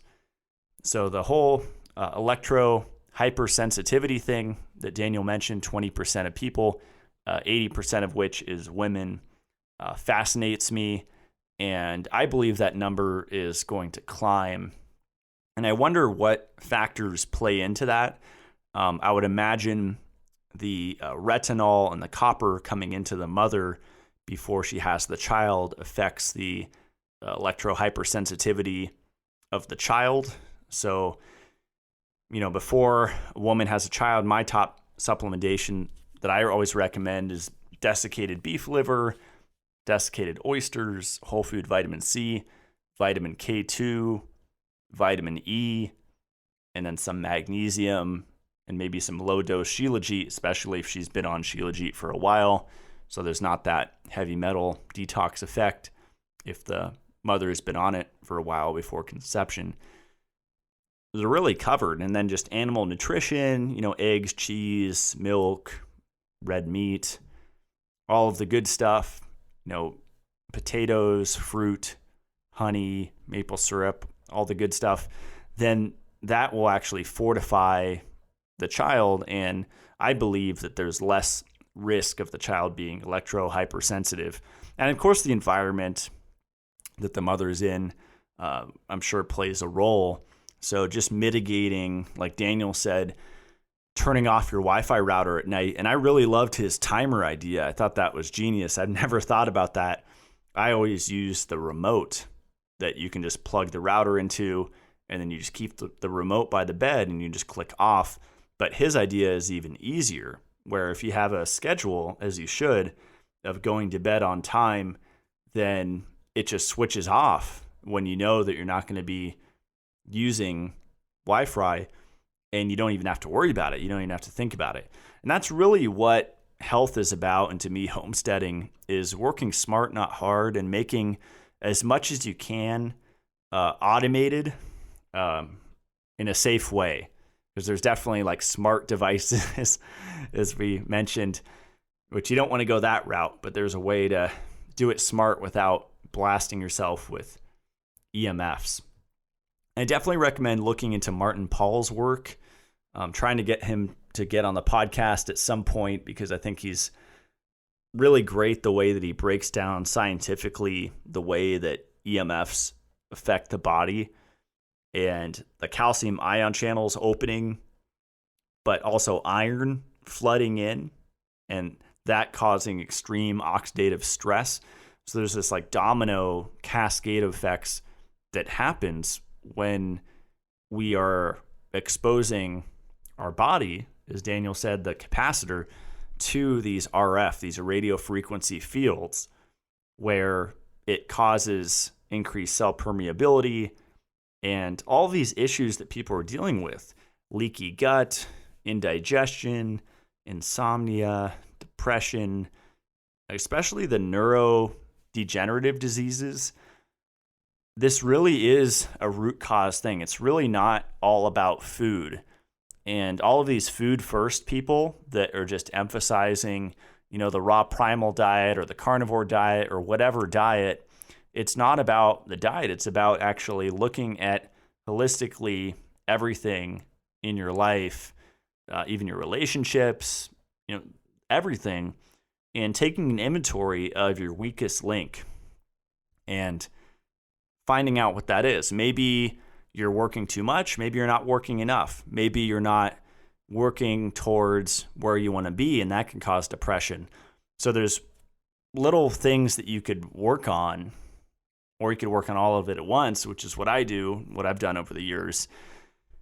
And just mitigating this one piece of the electromagnetic fields, just putting that baseball cap on, just, shielding your torso from EMFs when you're driving, when you're at the airport, when you're flying, when you're in a population dense city, if you live in an apartment, if you live, where there's a lot of people, or you travel a lot, the body is really getting hit hard, and the damage is cumulative.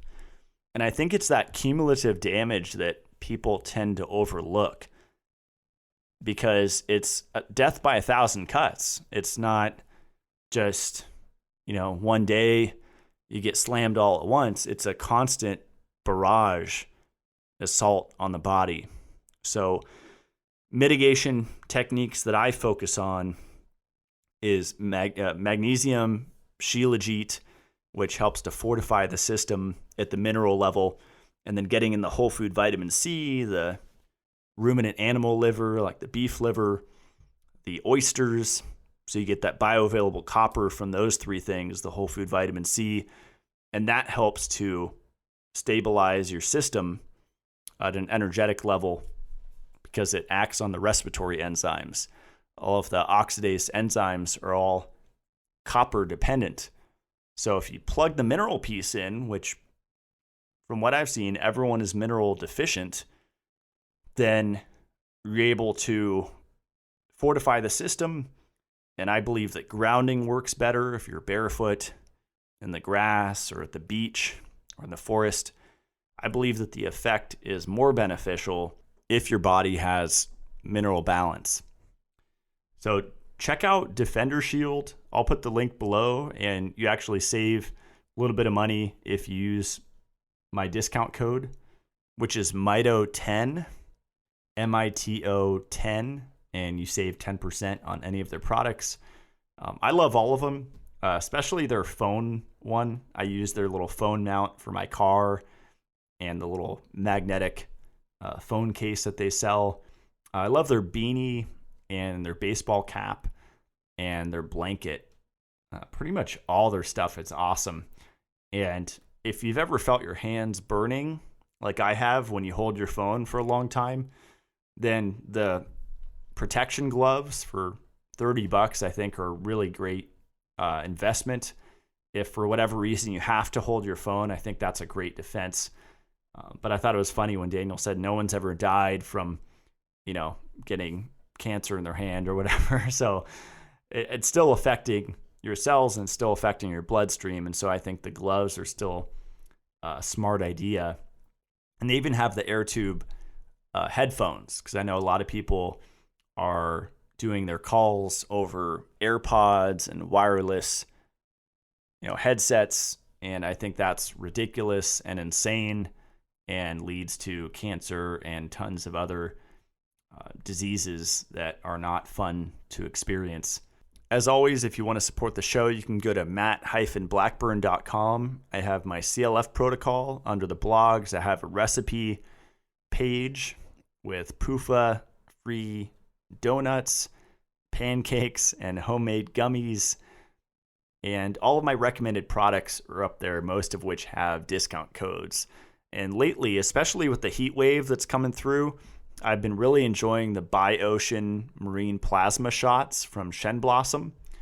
And these are just a really fun way to get your sodium chloride, but also some potassium, some magnesium, and the trace minerals, even some bioavailable copper in there. And you break one piece up one side of the vial, hold it over your mouth, you break the other side, and it creates a vacuum. And you get a shot of microfiltered, basically deep ocean water. And I like this in combination with the Panacea Shilajit tablets, and you're really covered with your trace minerals. But I feel that salt is really underlooked, and especially if you're under stress or if you're recovering from stress, or if it's just a really hot day, like it's been in the low 90s here in Idaho, it's really beneficial to keep up on the salt, and you really feel it. More stable energy, more stable mood. You definitely feel the reduction in stress if you just keep up with your salt intake because of that effect on aldosterone. And really exciting news with Mitolife, we just released Resiliency. It's a whole food vitamin C product with 3 ingredients: amla fruit, camu berry, and rose hips. And all 3 of those are very dense sources of vitamin C. Ascorbic acid, especially liposomal vitamin C, is trending right now, and it has been for several years. I've watched it over the last 5 years trending, and people, buying it off the shelf. Ascorbic acid, which on the label, it'll just say liposomal vitamin C, and it won't advertise in big letters, usually ascorbic acid, for a reason, because they're trying to convince you that ascorbic acid is vitamin C when it's not. It's just a part of vitamin C. It's like calling the frame of your car the car. It's not. It's just a part of your car. Just like ascorbic acid is only one part of vitamin C. In fact, Dr. Albert St. Georgi, the Nobel Prize laureate that discovered vitamin C, said this: ascorbic acid simply cannot confer vitamin activity. So what about ascorbigen? What about rutin? What about choline, K factors, P factors? What about tyrosinase and copper? There's all of these other pieces that work together to give the effect. And I think there's a time and a place for extracts and hyper extracts.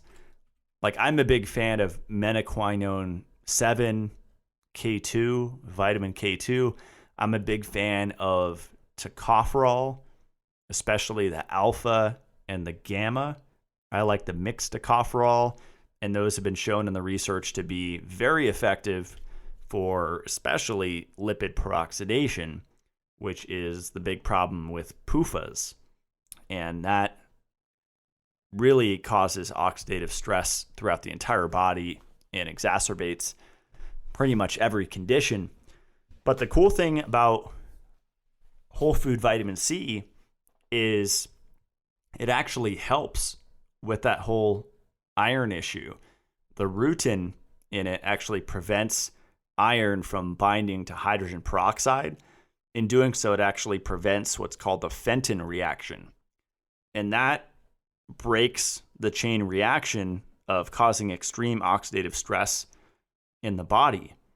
And actual graying of hair is a sure sign of copper deficiency, and you could say tyrosinase deficiency. So tyrosinase is an enzyme in vitamin C that contains bioavailable copper. And tyrosinase has a lot of effects. It actually initiates the oxidation or the transformation of the amino acid L-tyrosine into melanin. And each part of the vitamin C complex has its part to play, but ascorbic acid, for whatever reason, has got the limelight and took all the accolades when we forgot about the rutin, the ascorbigen, we forgot about the K factors, the P factors, the J factors, the tyrosinase, the copper, all of these other pieces that don't work in isolation, but work together to give the effect. So rutin is a bioflavonoid that I also use in the Dissolvidol formula, the systemic enzyme formula, and that works really well with amla. So amla and rutin work really well together, and you can't take too much of it. And what I'm most fascinated by with vitamin C is its relationship to vitamin E. So we know that these are called antioxidants, and once vitamin E, the chain-breaking antioxidant, does its job and it's oxidized, vitamin C will actually regenerate it and allow it to keep doing its thing. And remember that vitamin C is water soluble. And so like copper, it's something that we should be ingesting every day. And thank goodness that whole food vitamin C contains copper, so we don't have to overthink it. But anyone with EMF exposure, anyone with sun exposure, which remember that ultraviolet light reacts with the polyunsaturated fats stored in the tissues, and that will increase lipid peroxidation and photoaging, photo damage, skin damage from ultraviolet light. A lot of that is initiated not only from the chemicals that people are slathering on through sunscreen, but with the omega-3 supplements that they're taking and the seed oils that they're cooking in. And all of this combines the canola oil that they're cooking in, the fish oil they're taking, and then all it takes is sunlight. And no wonder people are experiencing advanced skin aging, rapid skin aging, or advanced aging in general, because it's the perfect storm. So I believe that vitamin C with vitamin E is a great combo for any human being on planet Earth, because it will act as internal sunscreen. It will repair damage that's being caused to the cells as a result of stored PUFAs. And the effects are just so broad acting, even at regenerating the engines of the cell, the mitochondria. So whole food vitamin C has so many effects. If you have access to local ripe fruit, that's awesome. If you have good potatoes, that's also a great source of vitamin C. Good raw honey is a great source of vitamin C. But if you just want some extra, or in the winter, like in Idaho up here, we don't have any fresh fruit, then I think the berries, especially the dried berries in capsule form, are a really great way to go. And it's a great way to recover from, as I've experienced, 3 decades of just assaults from PUFA and lipid peroxidation and iron overload. So thanks so much for listening. If you want to dive deeper into this material, you can head over to YouTube and check out my Mitolife Academy, where I release 4 videos a month of biohacking things, protocols, supplements that I'm enjoying. And I have a live Q&A once a month as well, where I talk about the latest things that I'm researching and experimenting with. See you on next Friday's show. Stay supercharged.